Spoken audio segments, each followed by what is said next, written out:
गुजरात, जो कभी भारत की श्वेत क्रांति का केंद्र था, अब स्थायी और आधुनिक खेती की दिशा में भी आगे बढ़ रहा है।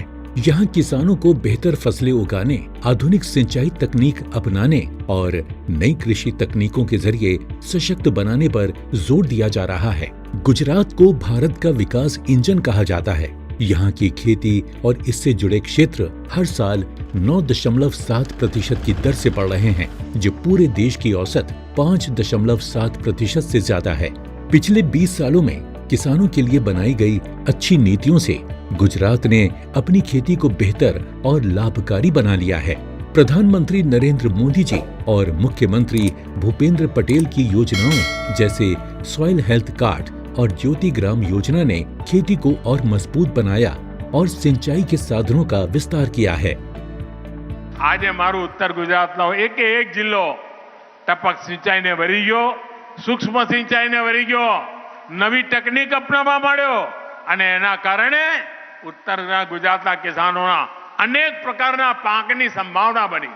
આજે બનાસકાંઠામાં લગભગ 70% હિસ્સો સૂક્ષ્મ સિંચાઈ વાળું બની ગયો છે।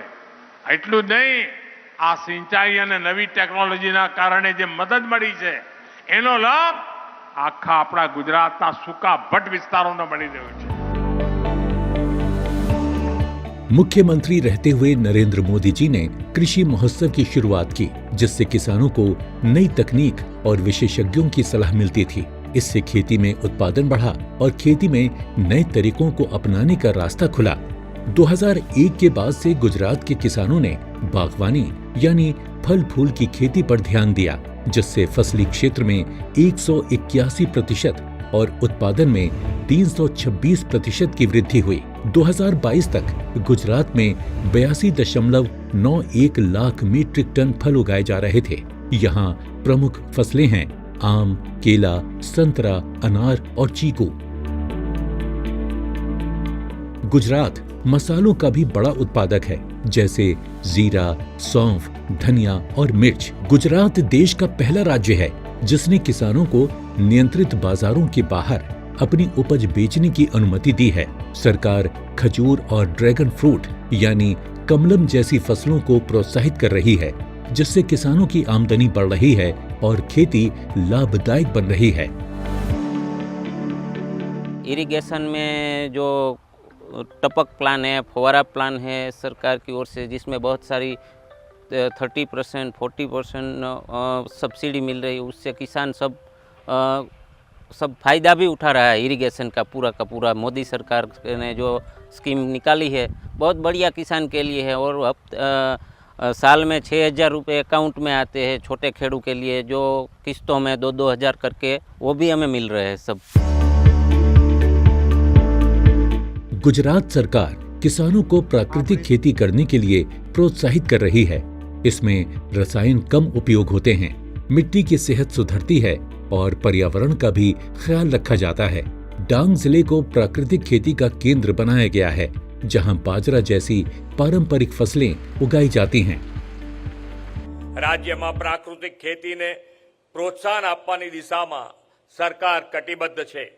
गुजरात खेडूतो माटे सारी बात ए पण छे के आपणा माननीय राज्यपाल श्री तो प्राकृतिक खेतीना तज्ञ छे अने राज्यना खेडूतोनुं सतत मार्गदर्शन करी रह्या छे। राज्य में 18 लाख थी वधु खेडूतोए प्राकृतिक कृषि माटेनी तालीम अपाई है अने अत्यार सुधी 8.5 लाख खेडूतोए गुजरात में प्राकृतिक खेती अपनावी है। गुजरात दूध उत्पादन में भी आगे है। यहाँ 10,000 से अधिक सहकारी समितियां हर दिन लगभग 1.5 लाख लीटर दूध का उत्पादन करती हैं। सरकार की नीतियों और समर्थन के चलते कई किसान अब आधुनिक खेती के साथ पशुपालन को भी अपना रहे हैं, जिससे उनकी आय के स्रोतों में विविधता आई है और उनकी आर्थिक स्थिति और मजबूत हो रही है। ज्योति ग्राम जैसी योजनाएं जो किसानों को सिंचाई के लिए 24 घंटे बिजली देती हैं, वहीं कच्छ और सौराष्ट्र में ड्रिप सिंचाई तकनीक ने सूखी जमीन को उपजाऊ बना दिया है। जहाँ पे कच्छ पे हम सोच भी नहीं सकते, तो उसमें वहाँ पे अभी दाड़िम होता है। खजूर का जो पहले का जो पोर्शन होता है उसको हम लोग यहाँ पे बोलते हैं खारेक। तो तो खारेक का बड़ी मात्रा में किसान उत्पादन ले रहे, 2-2, 3-3 फसल ले रहे, तो उसका बहुत बड़ा एक चेंज आया है गुजरात में। मुख्यमंत्री भूपेंद्र पटेल के नेतृत्व में गुजरात सरकार किसानों की मदद के लिए जमीन के रिकॉर्ड को डिजिटल कर रही है, जिससे खेती करना आसान हो रहा है। आधुनिक तकनीक और किसानों की मदद से गुजरात पूरे देश के लिए एक मिसाल बन गया है। ये न केवल खेती को बेहतर बना रहा है, बल्कि पर्यावरण की भी रक्षा कर रहा है, जिससे गुजरात खेती में सबसे आगे है।